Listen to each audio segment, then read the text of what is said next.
I was with NHRA for 17 years in the Northeast, and then I decided it might be a wise decision to see if I could get into other facets of racing, and I became friends with Roger Penske,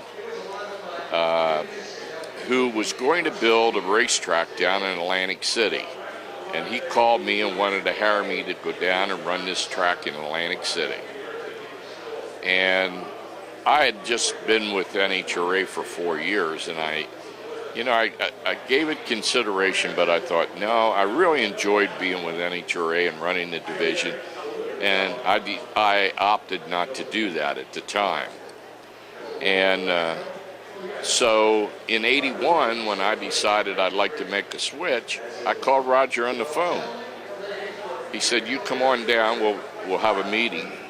And I went to work for him as marketing at Michigan International Speedway. Oh, yeah. And I was there for a year and was appointed Vice President General Manager of Michigan International Speedway, and I ran the track for 5.5 years. And was invited to go to Sonoma, California to Sears Point Raceway. It was Sears Point at that time. It's now Infineon Raceway. So the guy kept after me to give the consideration, and I said, well, send me an airline ticket and I'll come out and take a look. Well, I went out and took a look, and I said, this place has potential. So we put a deal together, and I resigned from Michigan and went to California to Sears Point. And during my tenure there at Sears Point, I put together the current NHRA national event that they have, and also a NASCAR race for them, because I had some experience in both areas. Yep. And so the owner of the racetrack came out smelling like a rose, because he got 2 major events and ultimately sold the track for a huge profit. So, but while I was there, a group from Albuquerque, New Mexico came looking for me.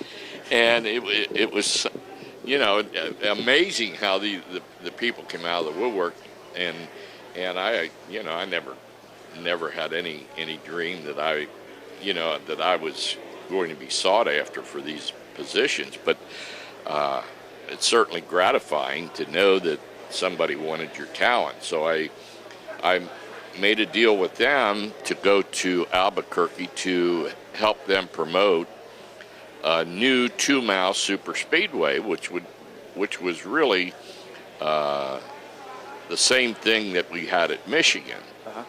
And I made the decision to do it, and I went to Albuquerque, and unfortunately at that time the investors weren't really into putting their bucks up for a new racetrack.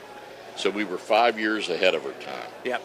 Had that happened 5 years later, I think we would have put it together and it'd be operating today. But the unique thing that got me interested in it was the fact that I had an ownership position in the raceway, and I would have never been happy with myself had I not done it, and it would have happened. Yep. And Absolutely. So Yeah. I had to do it. Yep. But after 3 years, then it didn't, and I decided, my wife and I decided to come back to York. So here we are, back where our roots are, and then we got involved doing the show, and that's the history And that at this point. That gets us to today. Yeah. That's it. That's pretty